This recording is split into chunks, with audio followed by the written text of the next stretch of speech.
میں کل اسلام آباد جا رہا ہوں، بڑی چانس ہے کہ یہ جس طرح کے حالات ہیں یہاں، حالانکہ میری کوئی سب بیل ہے، میں اور بشرا بیگم دونوں جا رہے ہیں، وہ بھی بیل پہ ہیں، لیکن کوئی پتہ نہیں کہ یہاں کیونکہ قانون اس کے اوپر تو عمل ہو نہیں رہا، تو کسی چیز پہ مجھے اریسٹ کر سکتے ہیں، تو چانس ہے کہ میں کل اریسٹ ہو جاؤں گا۔ لیکن میں ایک چیز کلیئر کرنا چاہتا ہوں، کیونکہ انہوں نے ایک پورا پروپیگنڈا کیا ہوا ہے، یہ گورنمنٹ، اب تو سارا کچھ ہی گورنمنٹ چینلز بن گئی ہے نا، اب تو کوئی ہے ہی نہیں جو گورنمنٹ کا پروپیگنڈا نہیں کر رہی۔ دیکھیں، سمجھ جائیں کہ کیس ہے کیا، تاکہ آپ کو ساروں کو ایک القادر یونیورسٹی کا کیس سمجھ آ جائے۔ میں چاہتا ہوں سارے سوشل میڈیا والے سمجھ جاؤ گے کیس کیا ہے۔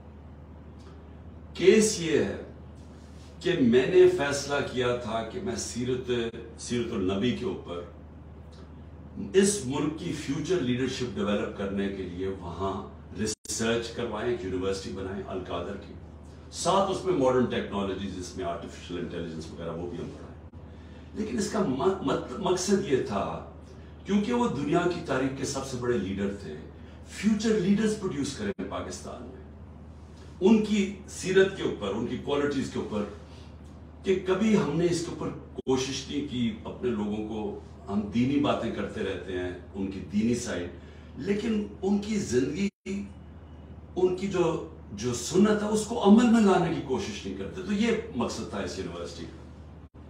اس کے لیے ملک ریاض نے کہا میں اسپانسر کرتا ہوں اس کو۔ یہ 2000، یہ یاد رکھیں اپڈیٹس، دسمبر 2018 میں یہ ساری اس کی زمین خریدی گئی۔ مئی کے اندر میں نے اس کی اوپننگ کی، اس کی گراؤنڈ بریکنگ کی، مئی 2019 میں، یہ ڈیٹس یاد رکھیں۔ اس کے ٹرسٹ ڈیڈ میں واضح لکھا ہوا ہے کہ جو ٹرسٹیز ہیں، جو میں ہوں اور جو بشرا بیگم کیوں؟ کیونکہ ان کی بڑا اسٹڈی ہے سیرت نبی پہ، ان کا انٹرسٹ ہے۔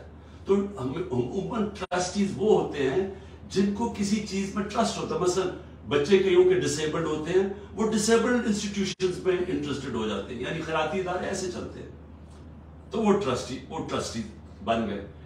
اس ڈیڈ کے اندر لکھا ہوا ہے کہ ٹرسٹیز کو کسی قسم کا فائدہ نہیں ہو سکتا، کوئی تنخواہ نہیں مل سکتی، کوئی ڈیویڈنڈز نہیں مل سکتا، کوئی وہ زمین جو ہے وہ ٹرسٹ کے نام پہ ہوتی ہے، وہ یعنی ٹرسٹی کا کوئی کسی قسم کا ان کو فائدہ نہیں ہو سکتا، اس ٹرسٹ ڈیڈ کے اندر لکھا ہوا ہے۔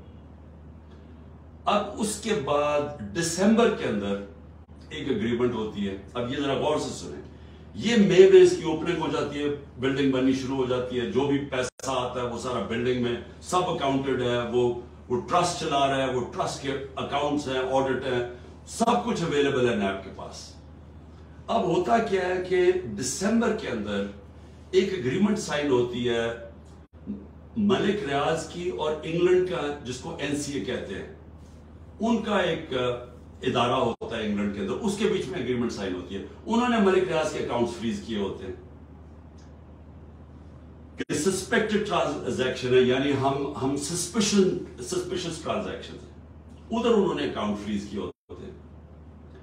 ملک ریاض اور NCA فیصلہ کرتی آپس میں سیکرٹ اگریمنٹ میں کہ یہ جو پیسے ہیں 190 ملین پاؤنڈز ہوتے ہیں، اس میں 190 ملین پاؤنڈز، وہ میں جو سپریم کورٹ کا جو اکاؤنٹ تھا جس میں ملک ریاض نے پیسے دینے تھے، سپریم کورٹ نے کہا تھا فائن دو، وہ اس میں وہ کہتا ہے کہ میں اس میں ڈپازٹ کرتا ہوں۔ کیبنٹ کے سامنے 3 دسمبر کو، یعنی اب یہ ٹرسٹ شروع ہوا ہے، 3 دسمبر کو اگریمنٹ آتی ہے کہ جی کیا آپ یہ کانفیڈینشل، اگر ملک ریاض اور NCA کے کانفیڈینشل اگریمنٹ کو مانتے ہیں تو یہ 190 ملین پاؤنڈز پاکستان کے اندر آ جائے گا سپریم کورٹ کے اکاؤنٹ میں۔ لیکن اگر آپ یہ نہیں مانتے اور آپ چاہتے ہیں کہ اس کو کنٹیسٹ کرنا ہے، تو پھر آپ کو انگلینڈ کے اندر اس کے اوپر کیس کرنا پڑے گا۔ اب وہاں ہمارے وکیل بیٹھے ہوتے ہیں، ہمارا لائر بیٹھے ہوتے ہیں، ہمارا لا منسٹر بیٹھے ہوتے ہیں، وہ ایڈوائز کرتے ہیں کہ پاکستان $100 ملین باہر لٹیگیشن میں ہار چکے اب تک، اور کوئی چیز ہم باہر سے ریٹریو نہیں کی، تو ہمیں باہر پہلے ثابت کرنا پڑے گا کہ یہ پیسہ پاکستان سے منی لانڈرنگ ہو کے آیا ہے، پھر اور یہ 5-6 سال کیس چلے گا، اور پھر اگر آپ کیس ہار گئے تو یہ پیسہ انگلینڈ میں رہ جائے گا۔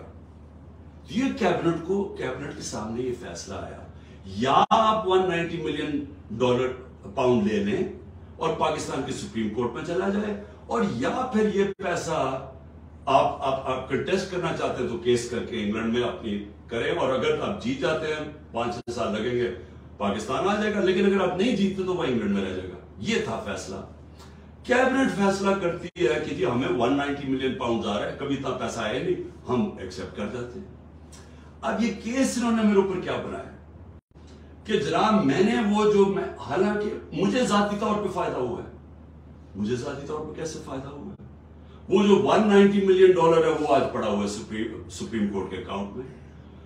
اگر وہ سمجھتی ہے نیب کے برا، یہ گورنمنٹ سمجھتی ہے کہ وہ ٹھیک بات میں نہیں آیا، وہ دوسری طرف آج آپ جا کے ریٹ کر دیں، آپ نیب ریٹ کر دیں سپریم کورٹ میں کہ یہ پیسہ دوسری بات میں لے آئے، وہ پیسہ تو پاکستان آ گیا نا۔ اور مجھے اس سے کیا فائدہ ہوا ہے؟ اور دوسری طرف کہ القادر یونیورسٹی سے مجھے کوئی فائدہ ہوا ہے؟ القادر کے سارے اکاؤنٹس آپ کے پاس پڑے ہیں، مجھے کیسے فائدہ ہوا ہے؟ نہ میں کچھ سیلری لیتا ہوں، نہ کچھ لیتا ہوں، مجھے کدھر سے فائدہ ہوا ہے؟ یہ ایسا ہے کہ شوکت خانم سے مجھے فائدہ ہوا ہے، یا میں نمل یونیورسٹی سے فائدہ ہوا ہے؟ میں ٹرسٹی ہوں، ٹرسٹی نہ کوئی سیلری ڈرا کرتا ہے، نہ اس کا مداخلت ہوتی ہے، وہ ایگزیکٹو بورڈ چلاتا ہے۔ یہ ہے کیس جس پہ مجھے انہوں نے وہاں سے اغوا کر کے رینجرز نے پکڑ کے اٹھا کے لے گئے تھے۔ یہ ہے وہ کیس کہ نہ مجھے کوئی فائدہ ہے، نہ کوئی ذاتی فائدہ ہے، نہ وہ ثابت کر رہے ہیں، لیکن کہہ رہے ہیں کہ کیونکہ کیبنٹ میں فیصلہ ہوا آپ کو پتہ نہیں۔ یہ سمجھ جائیں، کیونکہ ہو سکتا ہے کہ مجھے جب کل پکڑے اور انہوں نے ساری چیزیں کرنی ہیں، یہ میں نیب کی انویسٹیگیشن جوائن کر رہا ہوں، میں آپ کو بتانا چاہتا ہوں کہ یہ ہے وہ کیس۔ جی